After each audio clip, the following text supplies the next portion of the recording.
Greetings, everyone. This is me again, Zahra, ex-Muslim, ex-Shia, come to save the ex-Muslims from blasphemy and whatnot, accusations we get, mockery of Quran ayats, things like that. So, going to show you some other problems in the Quran with tafsir. So, Allama Tabatabai having problems, or he doesn't think he has a problem, but I'm going to show you where I saw the problem, my findings on this Surah Ahzab, Allama Tabatabai's tafsir, right? Oh, sorry, Surah Abasa, Abasa, he frowned, right? So, he frowned. Now, how can we tell who frowned, right? So, last time a Muslim came and he was saying that we have to contemplate deeply. And if we contemplate deeply, ponder deeply on that Surah 4 ayat 82, we're stuck on that. We would find out, right? If we ponder deeply, thinking, we would find out whether it's the Prophet who frowned or someone else who frowned. Huh? And by the way the ayat has, God puts the ayat, right? So if he condemns someone, could he condemn the Prophet? It can be shown by the way, if he condemns someone, it can be shown by the way the ayat is put for this person, the style of the ayat, Arabic, right? So Surah was revealed in Makkah, yes, and then we go Shia. Okay, this is what Allama Tabatabai says. He was a Shia ulama, religious scholar, and a great tafsir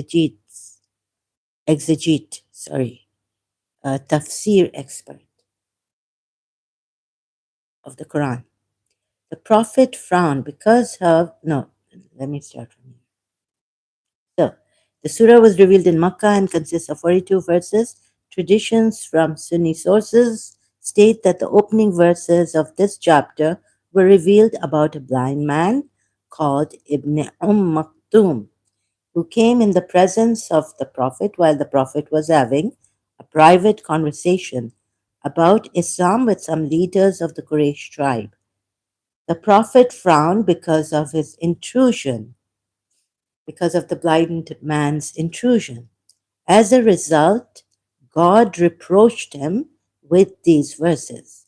These are also some Shia narrations which make reference to this narrative, the Sunni narrative,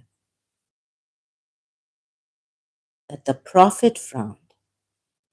According to other Shia accounts, it was a man from the Umayyads who frowned and turned away when he was approached by Ibn Maktum while he was in the company of the Prophet. Let's see how Allama Tabatabai works out that it was not the Prophet who frowned.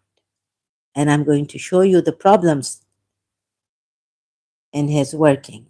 Now, my findings and my working was that the Prophet frowned.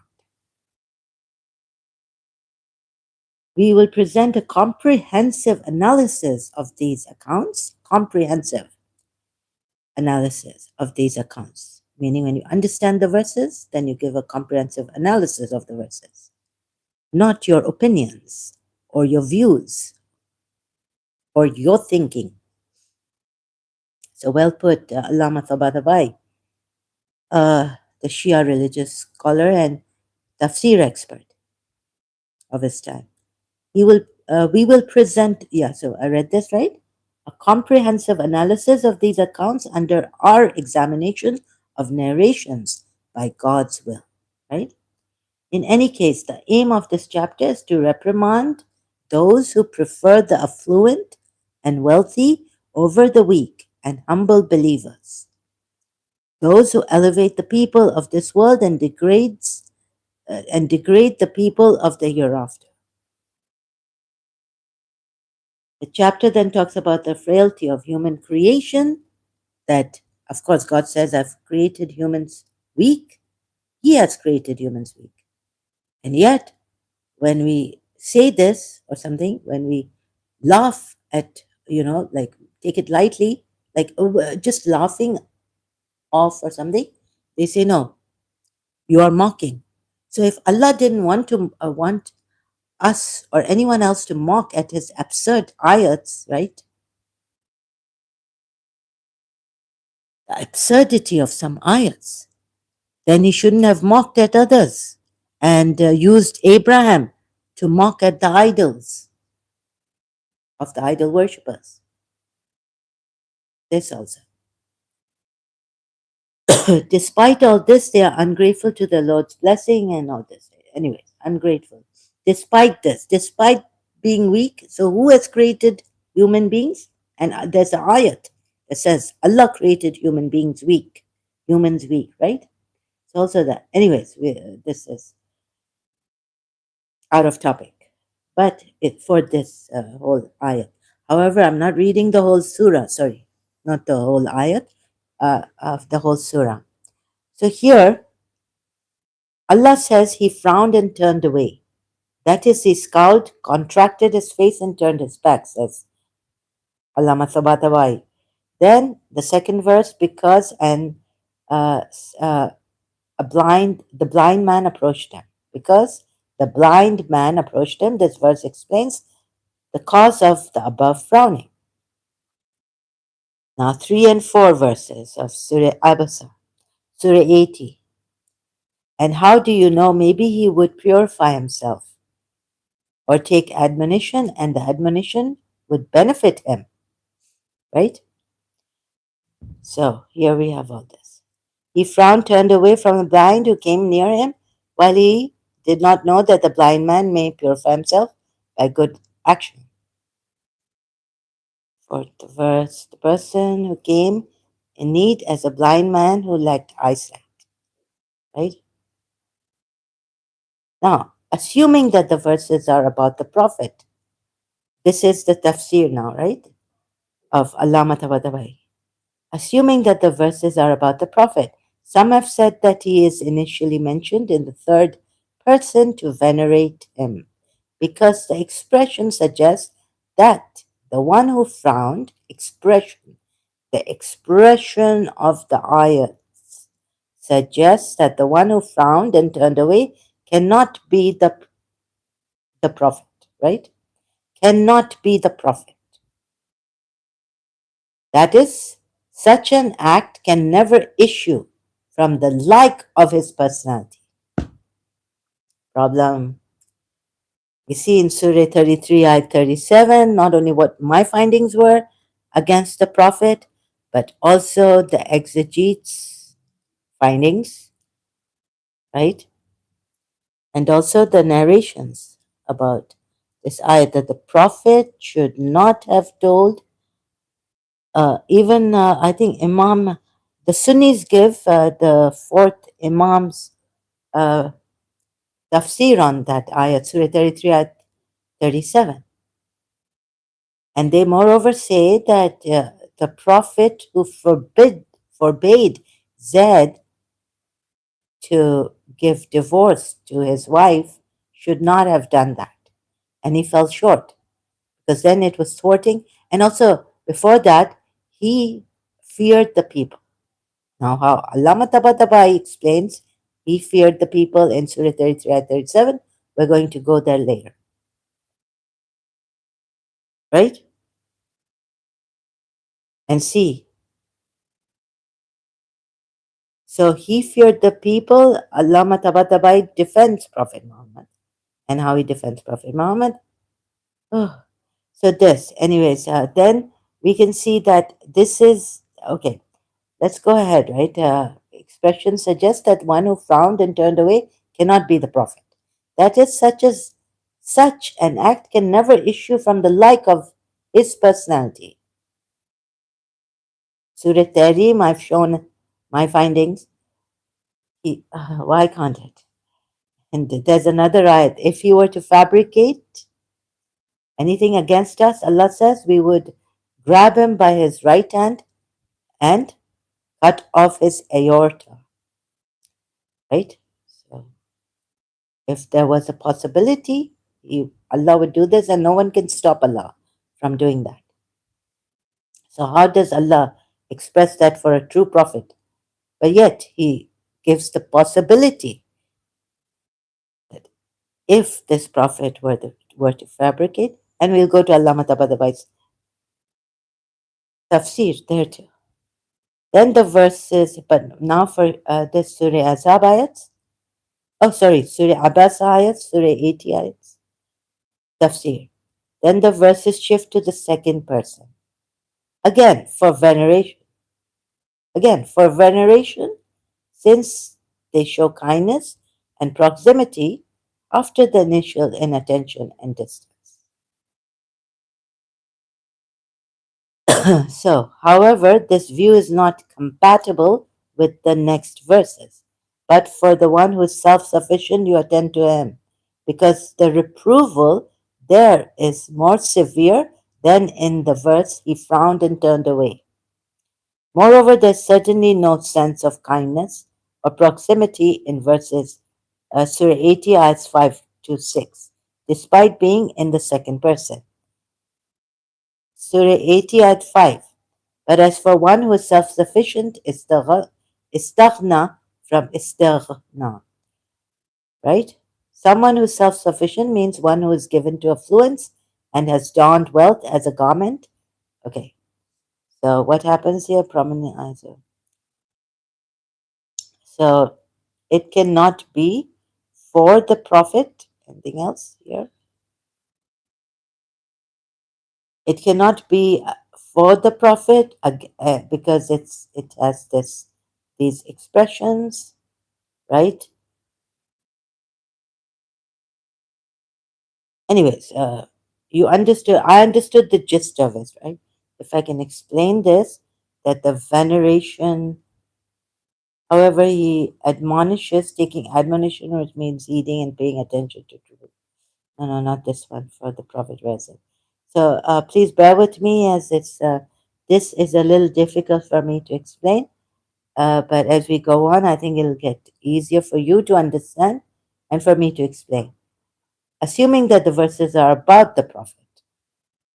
Now, who is here who can be sure that this is not about the prophet? That he frowned at the blind man. He frowned and turned away. And he frowned at the blind man, right? Some have said that he is initially some Muslims, not Christian, not anyone else, but the Sunni Muslims, or even some Shia Muslims, right? Exegetes, tafsir experts, mentioned in the third person to venerate him. Yet Allah is venerating because the expression suggests that the one who frowned and turned away cannot be the Prophet. Yeah, because the uh, that is such an act can never issue also from the like of his personality. That is wrong.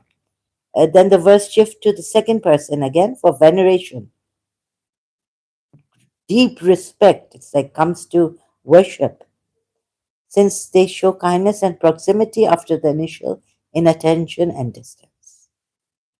So what Allama Tabatabai is trying to say is that first of all, the way Allah has put it against this person who frowned at a blind man and turned away is like initially mentioned in third person to venerate him, because the expression suggests one who frowned and turned away cannot be the prophet. Venerate. Let me see. Venerate. Hello. Venerate is revere, right? Hello, Ganesh Bharadwaj 9656. Welcome again, brother. It's always the Hindus, mostly Indian Hindus, who are supporting me here, and I send them away. I get angry at them.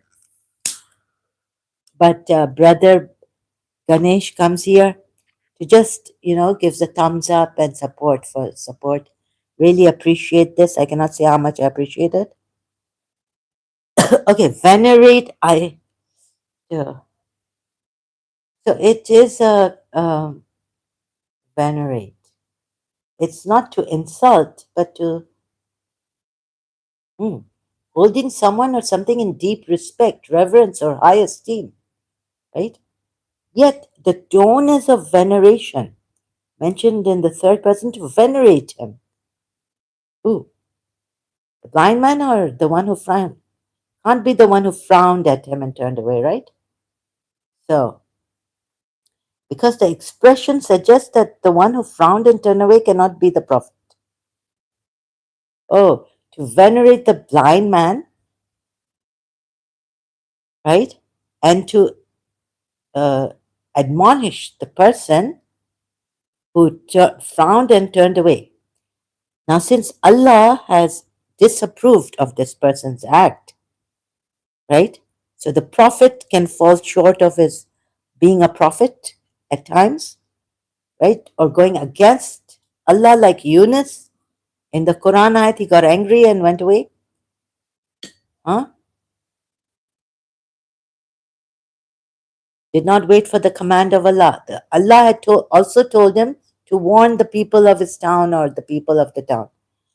But as he was warning them, they weren't coming to believe and they weren't heeding him. So he ran away in anger. Now tell me, can it not be the prophet? But quite obscure, right? Allah should have put the prophet frowned and the Sunnis have to put in brackets.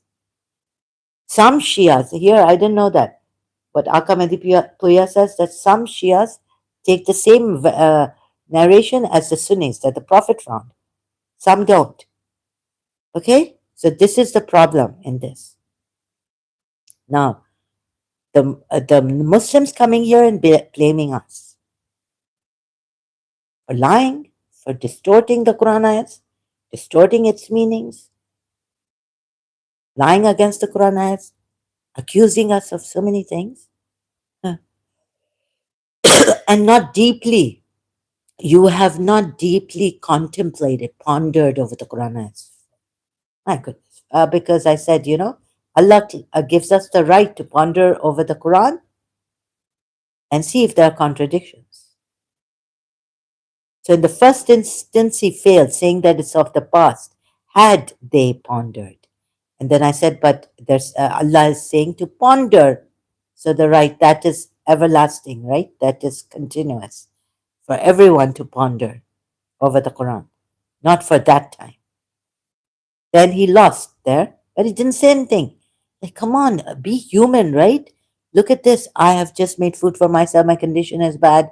I am dying here, being in pain, but I have to do this. So have some humanity, cooperate. We are not your enemies. This is my own fight. This was my religion. I couldn't dare go against it. Even if I found some doubts about the Quran ayats, or maybe I thought I haven't understood Surah 33 ayat 37, and just getting shocked at what Allah said in Surah Nur ayat 33, that they will be forgiven. I thought the ones who compelled these girls, maid or slave girls, would be forgiven, right? So tried, and then I got another shock in that ayat, in that part of the ayat. Compel prostitution. Prostitution is allowed. Of fatayatakum, of what your right hands possess. So this also, now you see, he's saying, no, this cannot be, because the expression suggests that one who frowned and turned away cannot be the prophet, right? And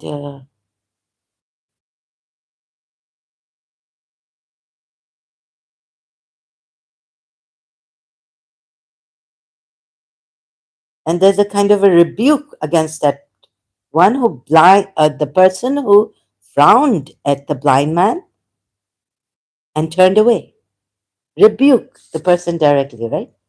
So the next two verses, which convey a message of blame, God is blaming that person who frowned at the blind man and turned away, are in the second person, in order to confront and rebuke the person directly. The one who frowned and turned away, frowned at at the blind man and turned away, right? So now what the Sunnis say is different. Now you see, can you blame us? Now it could be the Umayyad person from the Umayyad, or it could be the Prophet also. And some Muslims say, Sunni Muslims, and some Shias also say this was the Prophet who frowned and turned away. And this means Allah rebuked him.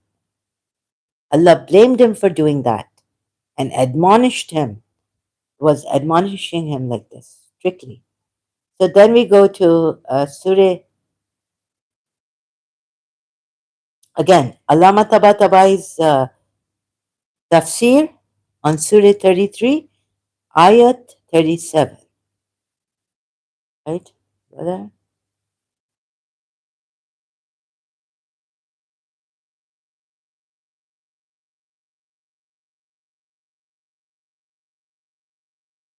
We don't need to see whom Allah should hold fast to your wife and be mindful of Allah. This is a figure of speech, meaning do not divorce her. Of course, but it is it. So Prophet Muhammad, when he gives you something, take it. When he asks you to refrain from something, refrain from it. It is actually, and obey the Prophet also. Obey Allah and His Messenger. And so, this is a figure of speech of just saying, do not divorce his wife, right? Do not divorce her. Although it hints that Zaid was insistent on divorcing her, right? That's what Allama Tabatabai says. But this is not just a figure of speech. This is forbidding Zaid, because hold fast to your wife and be mindful of Allah. Now, even that, right? This part, be mindful of Allah. Prophet Muhammad has added that. So this would be forbidding Zaid to divorce his wife,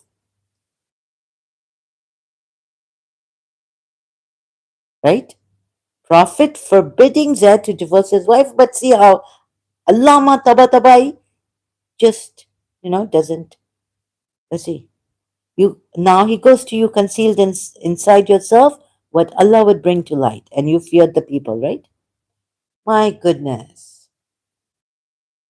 So if Allama Tabatabai had only said, like the Sunni exegetes have said, that Prophet Muhammad forbade Zaid to divorce his wife, would have been good, right? Nevertheless, Zaid divorced his wife, he says. But see how he escapes. He evades this. Forbidden. The words mean hold fast to your wife and be mindful of Allah. So here, Allama Tabatabai fails in putting the verses properly as they should be put. Meaning, in other words, to keep your wife and be mindful of Allah, forbidding Zaid to divorce his wife. And the Sunni exegetes are right in this, so you can read detail on it. Maududi in Maududi's tafsir on this in detail, Surah 33 at 37. Then, see, this also mistake. You concealed inside yourself what Allah would bring to light, meaning that which God would make known. So now, you see, it makes me okay. Anyways, I have to go through this. The penul, penultimate verse in this section. Those who convey the message of Allah and fear none but Allah, Allah suffices as a reckoner. Surah 33 at 39, Allama Tabatabai has given. So shows that the Prophet did not fear the people for his own sake. Sunni exegetes say he feared the people for his own sake. He feared the criticism. Rather, he feared them in the way of God. That is, he feared for his prophetic mission. He feared for his prophetic mission. Therefore, he kept private what he kept private, because he sensed that if he spoke of them, so fearing the people, he told Zaid, forbidding Zaid, right, to divorce his wife.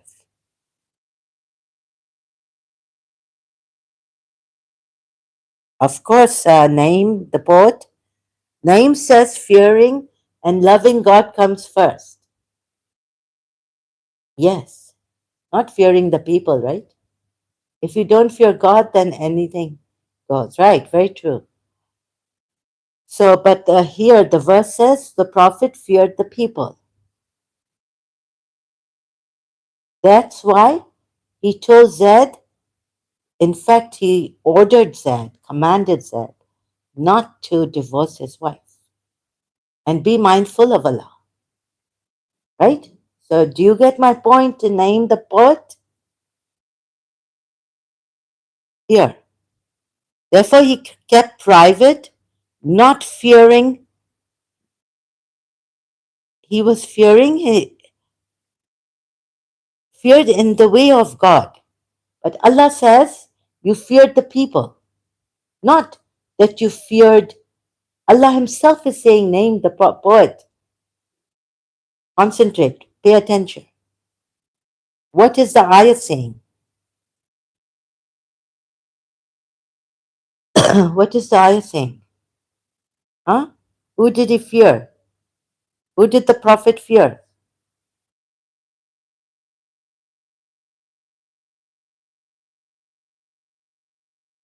What the meaning is taken of this, the meaning of this, I'm not saying view or opinion. I'm saying the meaning. Whereas the Muslims come here and tell us it's our view, our opinion. See, I'm not doing like these Muslims, dodgy, dishonest, deceptive Muslims. Name the poet. Name, brother, what did the prophet fear? Who did the prophet fear? Huh? Can you read the ayat? Keep your wife and fear Allah. While you concealed within yourself that which Allah is to disclose. He also hid it. What Allah was going to disclose anyways. Then what happens to the people? Huh? Who he fears. It's going to come out anyways. To establish a decree, the Sharia law, that for the believers to make it easy and shouldn't be any discomfort concerning the wives of the claimed sons when they no longer have need of them. And ever is the command of Allah accomplished. But your prophet feared the people. The ayat's words are, he feared the people. And Allah says he has more right, Allah himself has more right of being feared. So first come to the ayat, right? Then see what different meanings they make of it. Like the religious exegete, Shia religious scholar.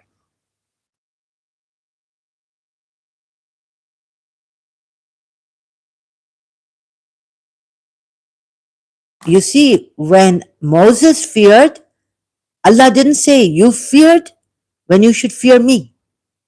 No.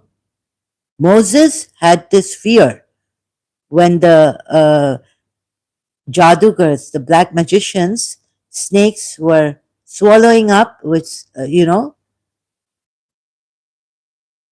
when they threw, and they were, oh, sorry, they were made to be shown as snakes, right? When they threw the ropes. Now, see, Allah says here also, and you feared the people, while Allah has more right that you fear Him. Now, the Sunni exegete is different, and what I made out of, I agree to the Sunni. Feared, they're saying that the Prophet had married former wife of his son, right? Which is prohibited by Allah in the case of a true begotten son. Then he should not have concealed it also, or he should not have told Zaid to keep his wife and fear Allah. Be mindful of Allah. Fearing or be mindful. You see, here the Arabic word is also,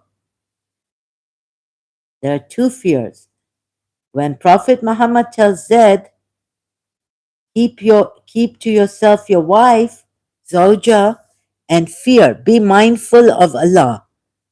So that's also from a good heart, that a believer's heart, like according to Islam, that you be mindful of Allah, the mindful ones of Allah. But you conceal. Now Allah goes to tell Prophet Muhammad that he concealed with, but there's not and, but now what Prophet Muhammad does is to conceal within himself what Allah was to disclose. Now, is it fair to Zaid to tell him to keep your wife and be mindful of Allah, right? While he's concealing what Allah was to disclose. Anyways, the Prophet is concealing. And he had fear of the people. This is from Khawf, وَتَخْشَعْ, وَتَخْشَعْ. And now this is not even being mindful of Allah, but this is, or mindful of the people or about the people. You see the way Allah has put it, it's not even so. This kind of being mindful, and what Allama Tabatabai says, or what the Shia, even Aka Medipuya says, would be wrong. Because then Allah should have told the Prophet that you were worried about the people, not fearing the people. Worried should be the word, for they will turn away from this religion and they would not listen to you, being disgusted by what's coming, right?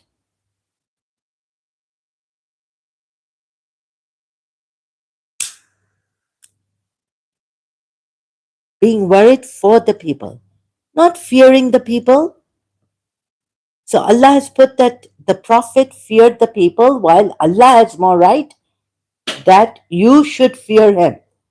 And he's not even telling the people that, look, oh people, Allah has more right that the Prophet, he should fear me, not you people. And this is not about being worried. It's about fearing. So generally, but in this case, in this circumstance, Naeem the poet, in this circumstance, your Prophet feared the people. But the Shias are saying, no, no.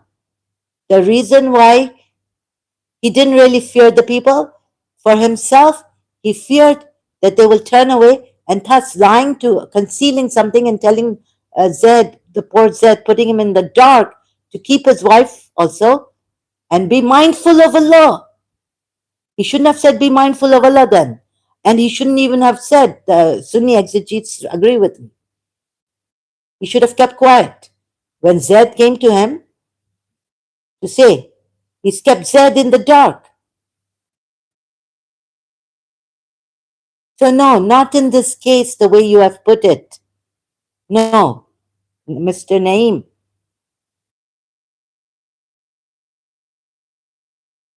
Oh my God. And there's a difference, right?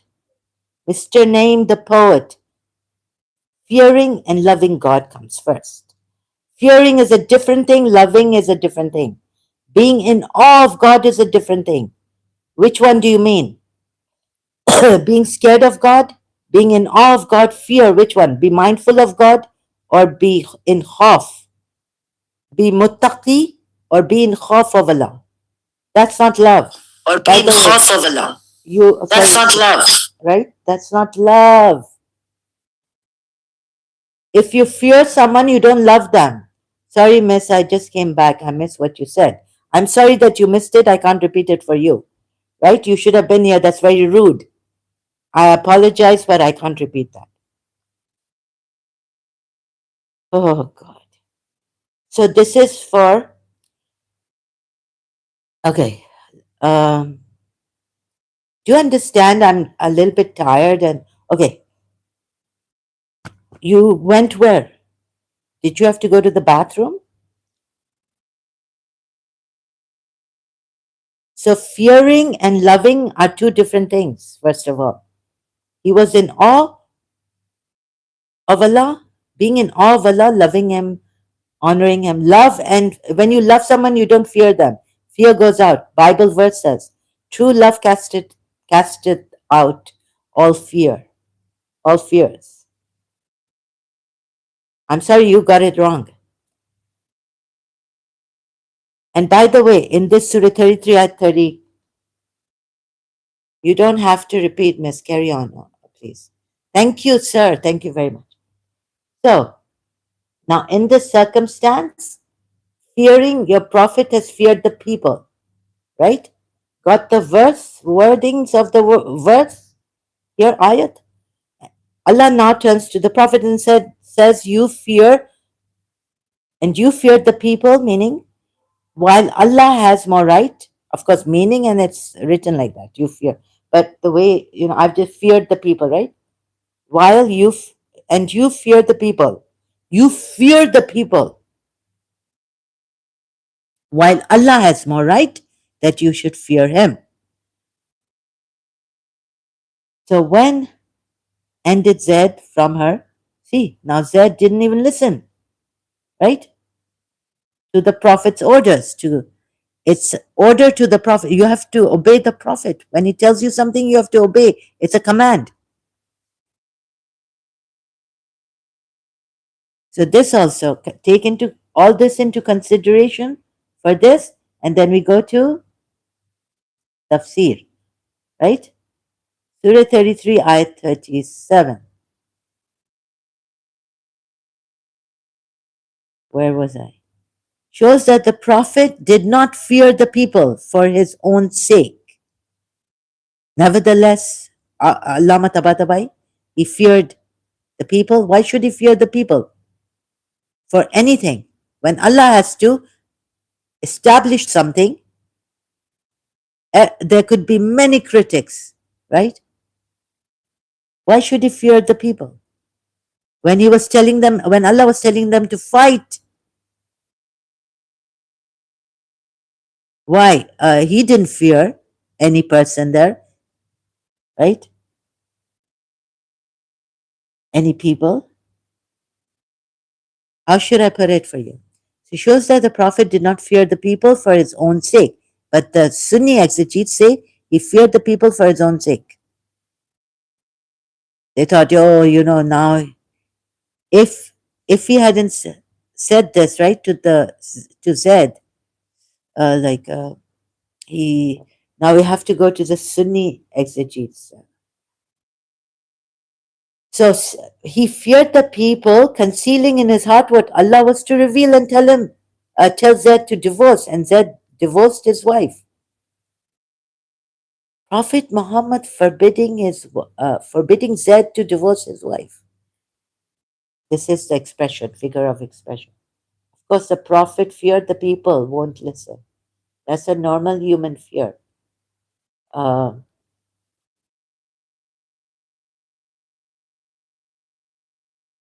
no, it isn't.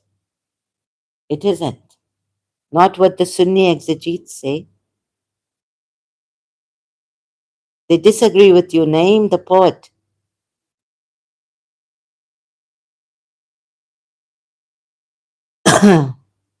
Allah tells the believers not to fear the people. Huh? There's the ayat, right? For you, it may be a normal. But why does Allah tell the believers not to fear people? Fear me, not the people. Huh? And then Allah says in this ayat, you should not fear the people, but you should fear me. But Allah is telling your prophet, right? Also in this ayat. There's another ayat, but look at this. If it's a normal human feeling, why is Allah telling the prophet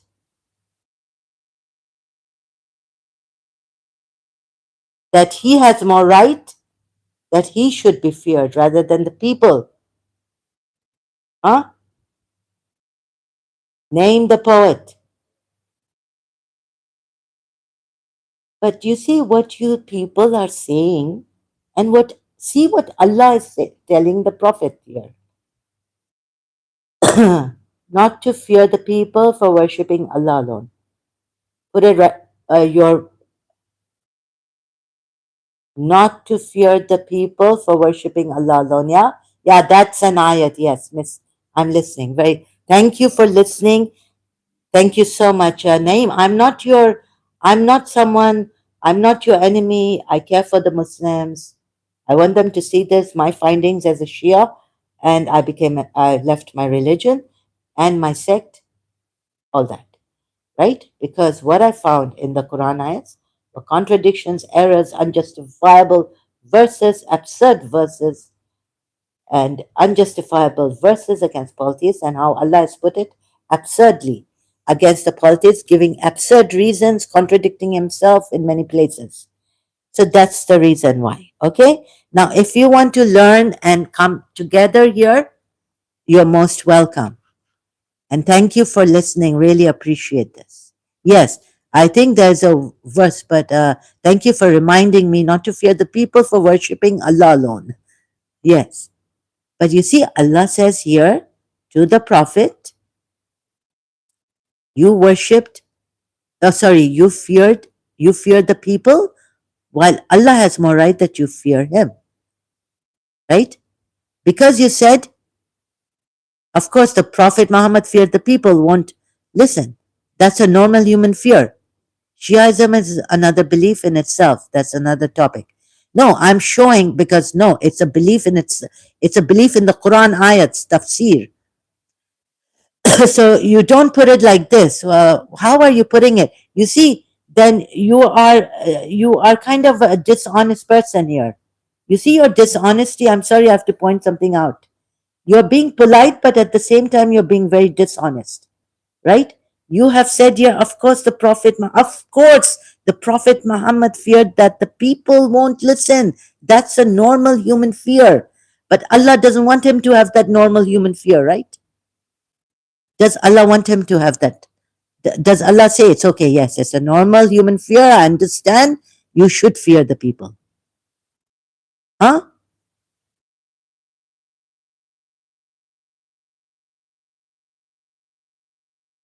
Name the poet. Sir, does Allah, please answer my question.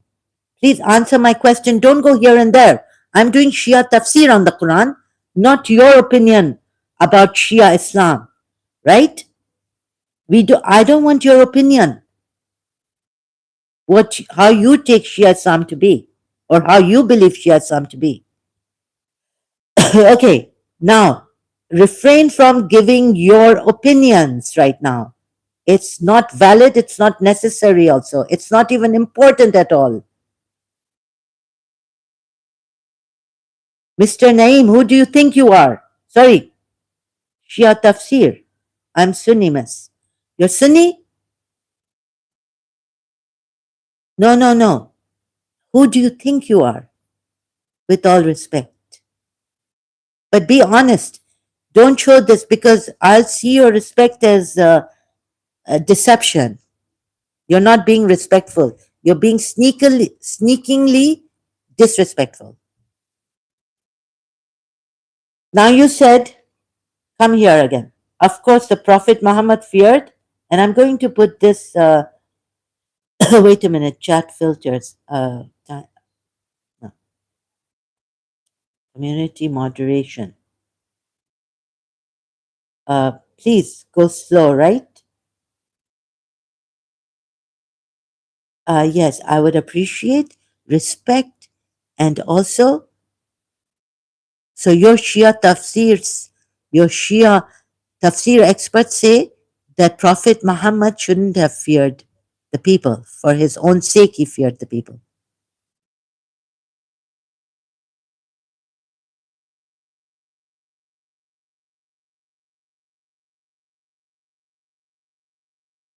I'm going to put this, sorry, because I want you to see what you have 30 seconds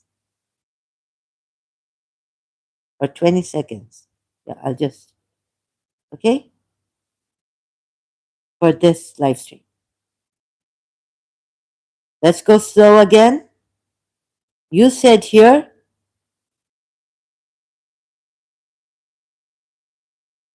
Shia, you're Sunni tafsir, and you've said you're Sunni. So Sunnis say he feared the people for his own sake. You're saying against your Sunni tafsir. If you don't fear God, then anything goes. Okay? And then you've said, of course, the Prophet Muhammad feared that the people won't listen. That's a normal human fear, right? But Allah says, Allah disagrees with what you have said here, even about the Prophet and the people. So thank you for reminding me there's another right not to fear the people for worshipping Allah alone. So you see how Muslims have come like this, not only you. Here, Shia have, again, Shia and Sunni, different belief. The main Allah, there's one Allah, the same book, Quran, and there's one prophet, but Rasulullah is the prophet. They believe in the fundamental basic things, right? There's one Allah, Tawheed, Risalat, Prophet Muhammad was the prophet. They believe fundamentally, they believe in the same thing. The Quran is the main book. So I'm on that. I'm on the Quran, it's the fundamental beliefs. Just the tafsir is differing. So where are you jumping to, Mr. Naim? You're jumping to things, with due respect to you,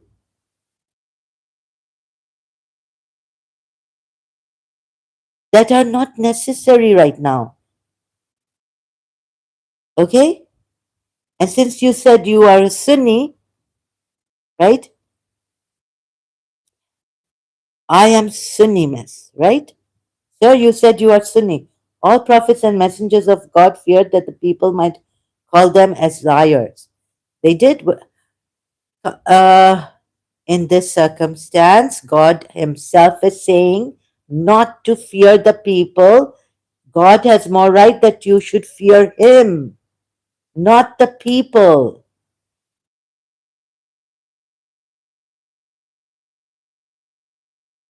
You do know that, miss, of course. All prophets and messengers of God feared that the people might call them as liars. So they hid, they concealed things, what Allah was to disclose. Did all prophets, fearing the people, calling them liars, concealed the message of Allah, to convey the message of Allah? Concealed it? Were they concealing it?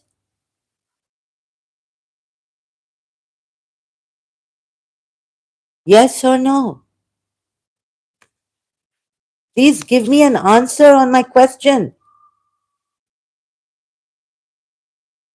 What does Allah mean in this ayat by telling the Prophet, you should fear me more than these people? Huh? And why does He admonish the Prophet, rebuke the Prophet for concealing? So does Allah agree? Does Allah agree that the Prophet concealed what Allah was to disclose, fearing the people? Moreover, huh? Telling Zaid to keep his wife and be mindful of Allah. Please answer my question in a yes or no. Yes? What you're saying is all prophets and messengers of God feared that. But what is Allah saying in this verse for the Prophet, against the Prophet? What is Allah saying in this verse against the Prophet? And why is He saying that? Because Allah needs to be feared more, right? Or not? Than the people. And Allah is admonishing your Prophet, His Prophet, His messenger. That's what's wrong. Because Allah knows the hearts. That's again, where are you going? You're wasting my time, sir. The Prophet had in his heart, that's why Almighty said, do not fear them. Allah can see what the Prophet Muhammad. Of The point is, on one hand, you're saying all prophets and messengers. Please, you're not being honest to yourself. The thing is, for me, it doesn't matter what you say here, right? But I can see that you're not being honest to yourself about the Quran ayats and the meaning of the Quran ayat, Surah 33, ayat 37. So, if you're not honest with yourself and you're jumping here and there, and you're not even honest to your Allah and the Quran ayats and your Sunni Islam, then I can't help you. Okay? Okay, then I just close this. I'm not going to look at, oh, any of your, sorry, I can't. I have to do my presentation. I thought you respectfully would not do this to me, but you have done it very respectfully, deceivingly. What you have done, because you're being untrue to yourself, you're being untrue to the Quran ayats also, Mr. Naeem, the poet. Okay? So I cannot help you. Now, I have to go fast on my presentation now. So, you see, the Sunni tafsir says that he feared the people because not for his sake, but Allah knows best, right? Who the Prophet, when the Prophet should fear the people and when the Prophet should not fear the people, right? So here Allah is saying, while Allah has more right that you fear Him.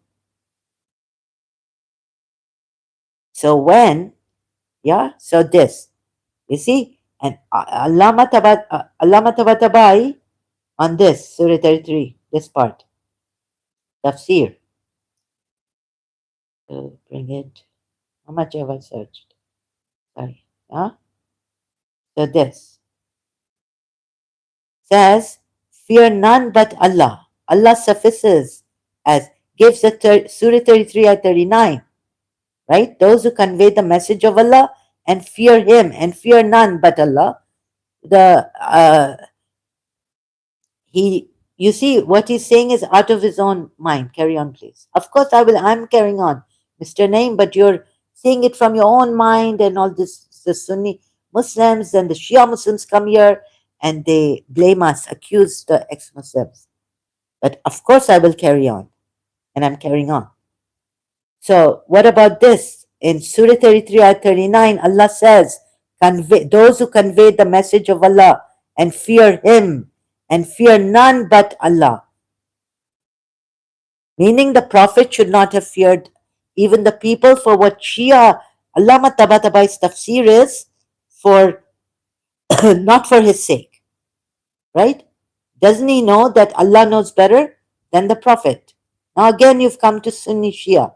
I'm going to just time you out here. This guy is you're promoting Shia tafsir. Yes, yes, yes.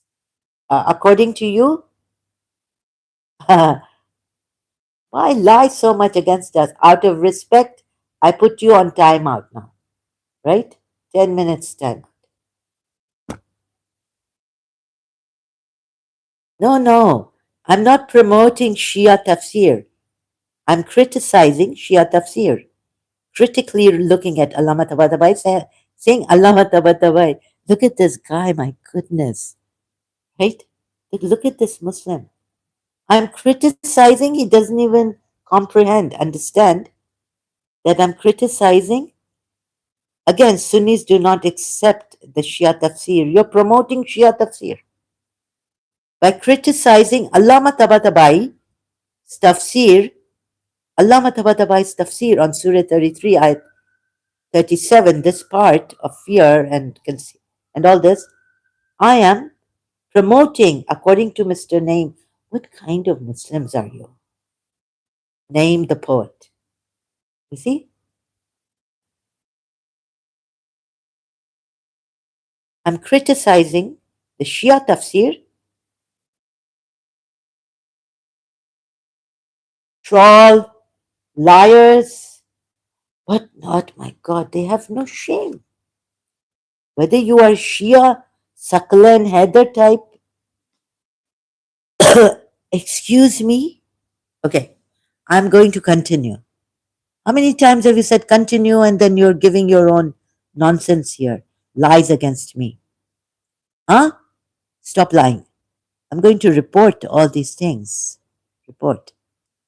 Uh, Harassment, bullying, misinformation. All this I should report for Mr.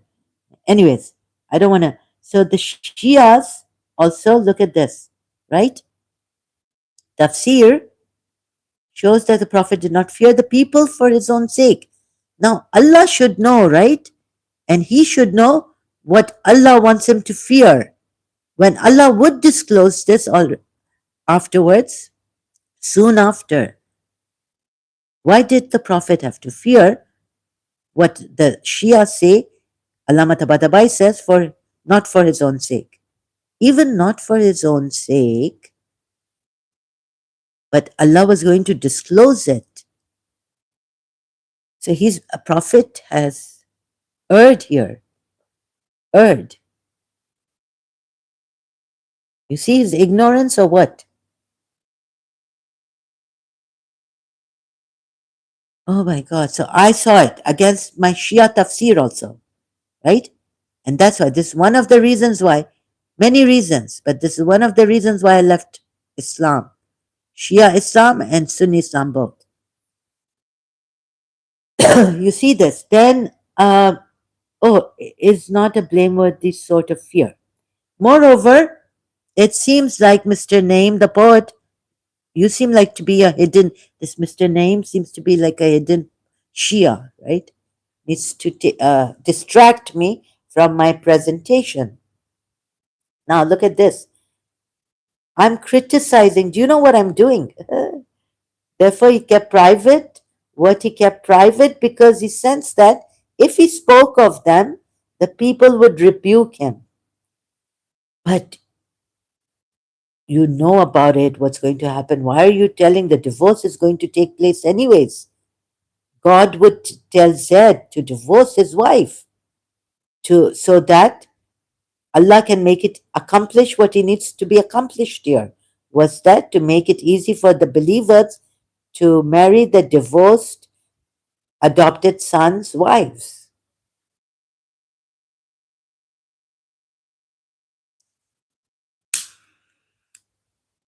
Oh my God. Can you see this? So the Shia, okay, look at the how Allama Tabatabai has written this. Therefore, he kept it private. And he could lie to, then he's lying to, then he's forbidding Zed to divorce his wife. Where Zed has to divorce his wife for Allah to accomplish what he needs to accomplish. Then he's keeping Zed in the dark. Prophet Muhammad has kept Zed in the dark. Why don't all you Muslims see this? It's not fair to Zed at all. As you see, is not a blameworthy sort of fear. This sort of fear, as you see, so like this Mr. Naim said, I think he's a hidden Shia. And it's like burning him. Being a Shia, I'm doing this. If the truth be against yourselves, your mother, your father, your beliefs, even Allah says against how he mocks and makes Abraham mock the idols, false gods. For them, they're not false gods. They worship these gods. So at least you don't mock them, right?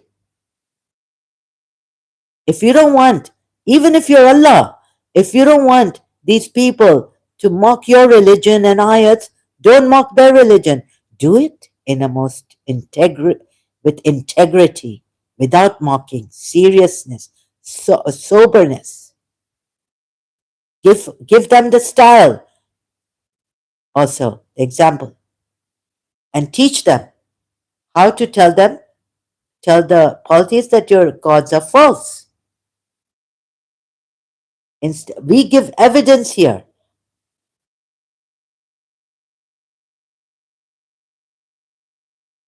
And I really don't want to take this God's mocking ways against the polytheists and all.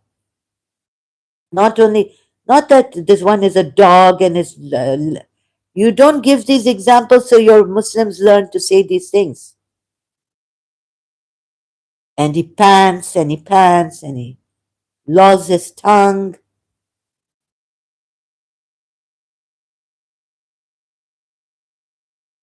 Terrible example Allah has given to these Muslims. And then they blame us for mocking. Our tone is mocking or this is mocking. Sometimes, like I'm human, right? This. And you fear the people. Oh, this is like, Aka Medi Puyakama, right? This comes across as a gentle gentle reproof, nudging the Prophet away from this kind of fear in the way of God. This, a gentle reproof, yeah, like at the expense of Zed, right? Oh my God. And thwarting his what he wants to accomplish, what Allah wants to accomplish. Reproof. So Allama Tabatabai has used the word reproof, right? A gentle one, gentle nevertheless, gentle reproof. I don't know how to pronounce that. And I mispronounced pyre. It's a peer. Yeah, so I looked at the pronunciation. So it's a gentle, nevertheless, it is a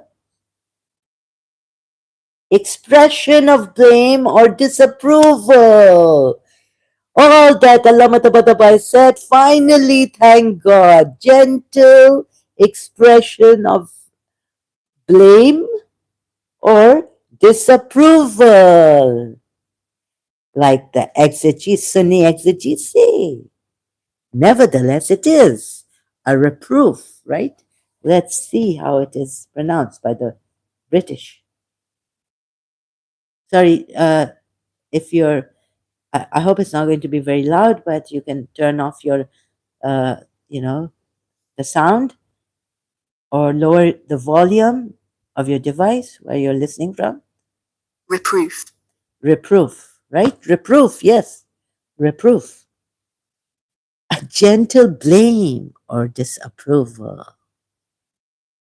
Nevertheless, Allah blamed him and disapproved of this kind of behavior of the Prophet.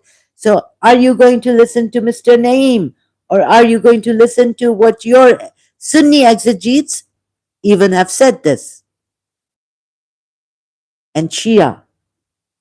Finally, Allah Tabatabai says it after making all these excuses that no, it was this fear and he wasn't supposed to. So, saying against the Sunni tafsir that he didn't fear for himself the criticism, but for the message of Allah not being heard. So, this, right? Nevertheless, and would you approve of this? So the Sunni exegesis says it's no, it's a disapproval by Allah on this, right? Allah was displeased with the Prophet for fearing the people for whatever reason. So Allah Matabada by giving his own reason that he feared for his sake, not for his sake. And the Sunnis saying a Prophet feared for his sake. Self-criticism. He feared that he would be blamed for not being a true prophet or something. I think that's my opinion here now. But whatever criticism he feared from the people, both of them come to Allah Matabadabai puts a gentle nudge. But nevertheless, blame on the Prophet by Allah and disapproval, or the Sunni exegetes displeasure. He gained the displeasure of Allah here in this ayat, right?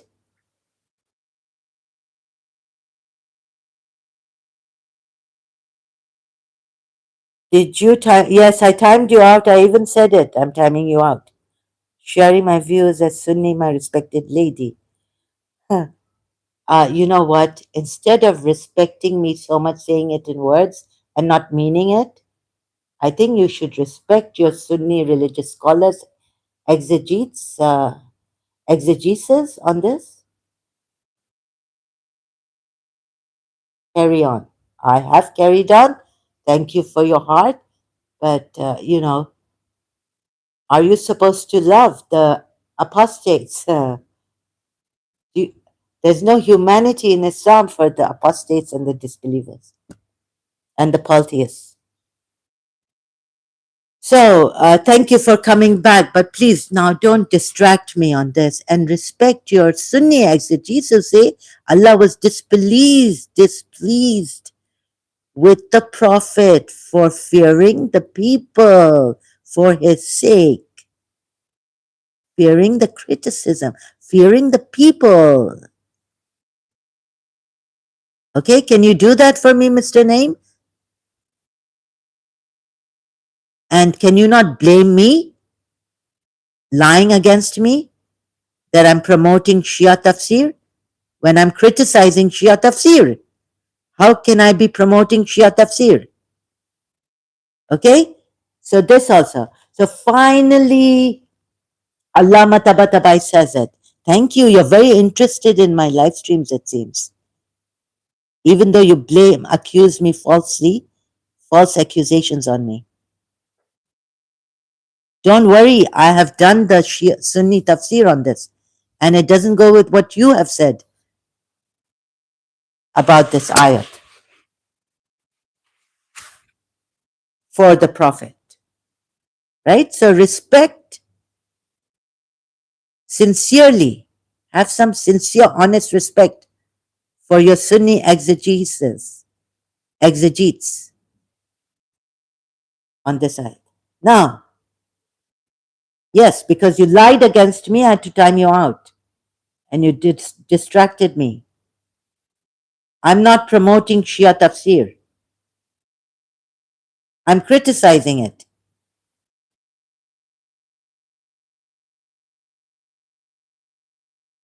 Okay, so this, and let me just have my, let's see if there's any juice. Sorry about this. So finally, Allama Tabatabai, and you feared the people, although Allah has more right to be feared, accepts that this comes across as a gentle reproof, meaning blame and disapproval of Allah against the Prophet, nudging the Prophet away from this sort of fear.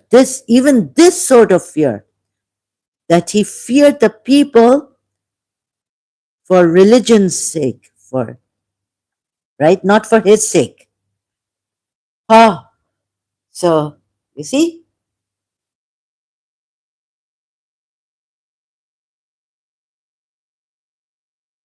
I said this is Shia tafsir.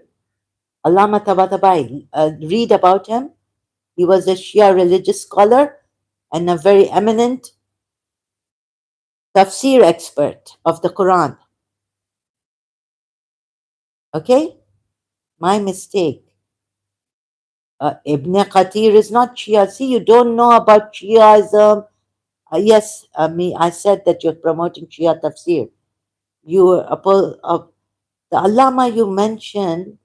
I'm in heard of him. I not. Sorry, excuse me. This heart is coming in the middle. The Allama you mentioned, I never heard of him. Then why are you jumping to conclusions? I already said if you were here, Allama Tabatabai was a Shia tafsir expert. But you said Shia is different. Shia Islam is different. Don't even talk about it, meaning. I never heard of him. Then why are you saying you jumped? If I may ask you to bring up tafsir of Ibn Qatir, I have shown Maududi's tafsir, right? Forgive me, I said that you're promoting Shia tafsir. I had enough. Look, be sensible, be cautious, be understanding, cooperate here. You are doing the opposite. My mistake. Okay, I forgive you for that. Please don't do it again. That's why. Before speaking, before listen, go through. If you've come late here, I've already said in this live stream. So you people don't listen properly. You come here and you know what? You just jump to conclusions. You just say things. And you also said this to against me. So that against Shia, like, why are you bringing that when you know this is a Shia tafsir? So I don't understand. I don't think so because your this one was the one earlier. Shias have different belief than the Sunni belief. What did you mean by this when you said this? Naim, Mr. Naim, please. So you know that I'm doing a Shia tafsir on the Quran. You knew that. Now you're saying you didn't know that. My mistake. Okay. Please try to be prudent. Try to listen. Be like that. And then, forgive me and all this. Putting the thing on me. As you see, you've tried to create things on distract me in my live stream. I'm giving a Shia tafsir, criticizing it, and you already said before even saying this that I'm promoting Shia tafsir. You said Shia belief is different than Sunni belief. Brother, Mr. Sir, don't do this again. This is the best. See, I cannot trust you. Let's see if you, by your words, no, by your actions and the other words you put here, right? Let's see.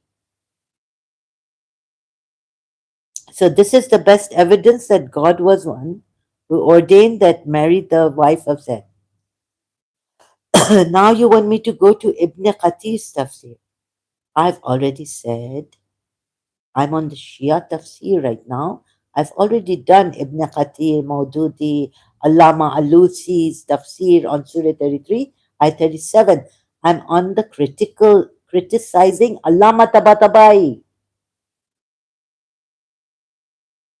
the Shia exegete of his time.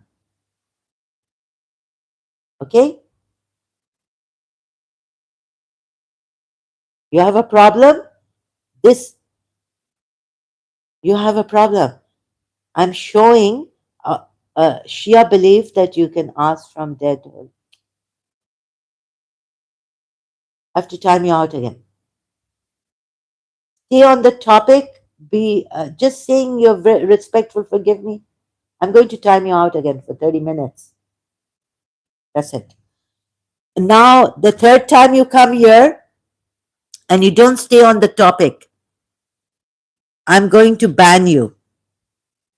What kind of rogues are you people, Muslims? Dishonest, sneaky way.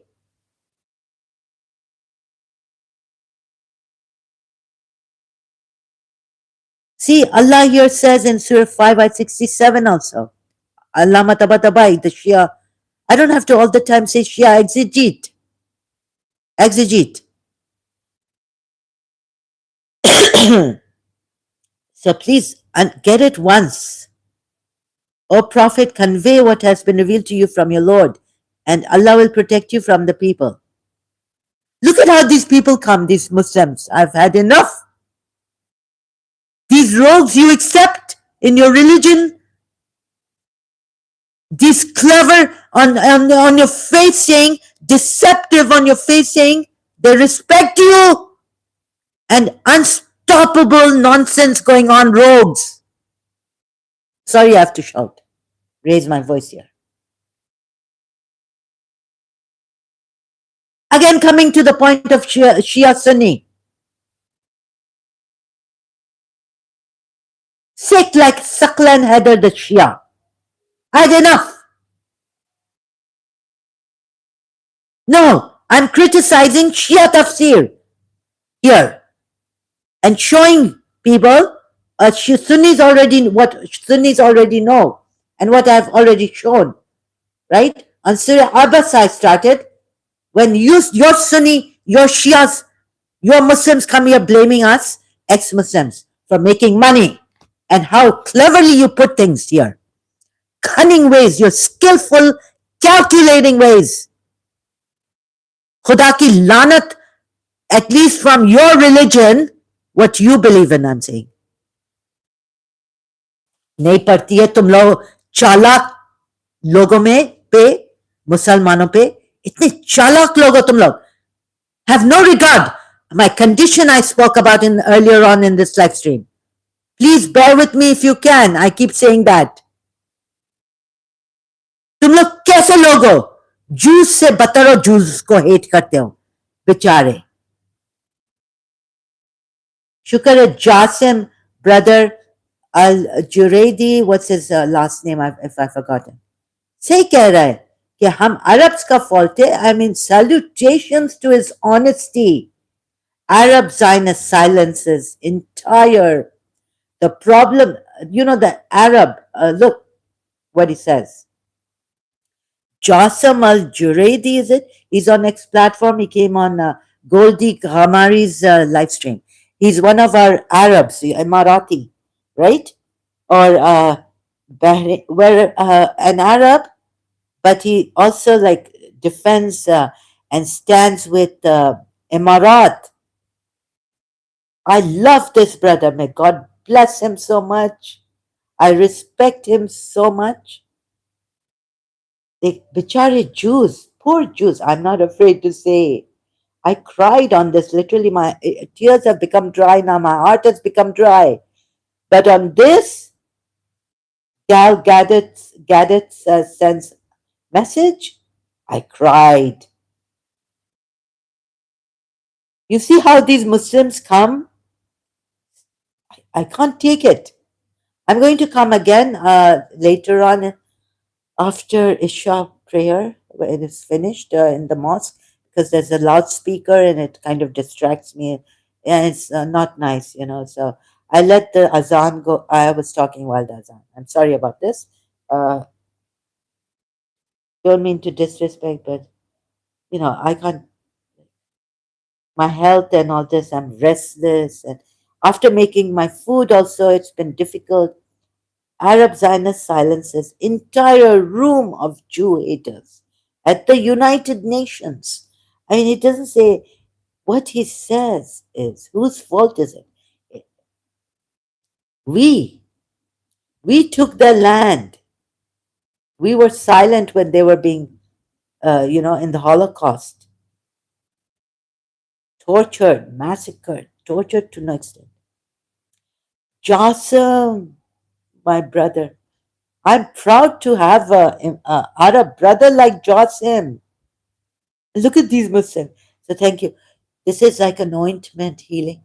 Whenever these kind of Muslims can come cunning ways, and I don't think one Sunni Arab stands for the against Jew hatred, which even the Shias don't shame on them. Haters. This Iran regime, Shia, cruel people, crazy, cruel, cunning Irani regime, right? Jasim, salutations and ending it. So I have to take a break. I can't take this kind of, it's too much for me. I can't take this calculating this kind of days, cunning ways, and showing that he's respecting me. He's distracted me. He's from my point on the ayats. See, when I want to help the Muslims, what my finding, it's really rude. And they're very cunning. Some Muslims. Jasim, may God give you such a long, beautiful Most beautiful life, Jasim. Rare Muslim. I'm sorry I have to say this, really. We don't find Muslims like Jasim, right? Rare ones. Haq ke liye. Even if it be against ourselves, there's a Quran ayat. Look at how these Muslims go. I can never. It hurts me so deeply. Chalak, cunning, calculating. Yet they're showing the respect. This is even more narcissist. It's more clever than ever. But they know they're hurting you deep inside, right? By the way, calculating ways. Maybe it's a Shia, not a Sunni. I cannot trust you. How sick, how evil you are, hurting me like that, deliberately but calculatingly. Miss, respect to you and all that. Seems that you don't even respect your Sunni exegesis at all, or even Allah, what Allah is saying. Disrespectful towards Allah and Sunni and ayat. Thank you. I will continue later. Thank you for your time and attention. For now, I just wanted to start this. It was quite difficult to start. Earlier on, I was in this, even though making food for myself, preparing food, I was kind of, it hurt me so much to see this, that even the Shia exegetes, how it hurts me so much, like to find out this false prophet and this Allah is so clever, cunning. I can't wait to expose this Allah and the false prophets and the false imams and his false progeny. I mean, the ones who are, like all on false on Islam, lying, lying. Prophet Muhammad's lying progeny. Imams also are imams, liars. See, Shias, I come here to help you. Do you understand why? Not because I'm your enemy or I want you to go to hell. I really believe in this and I found it and I have valid reasons and evidence. And yet you come here portraying yourself as a Sunni sometimes, maybe. So I suspect. Okay, thank you very much. Really appreciate. Oh, really appreciate. I will come later, continue today on. We'll be back. Until then, thank you so much.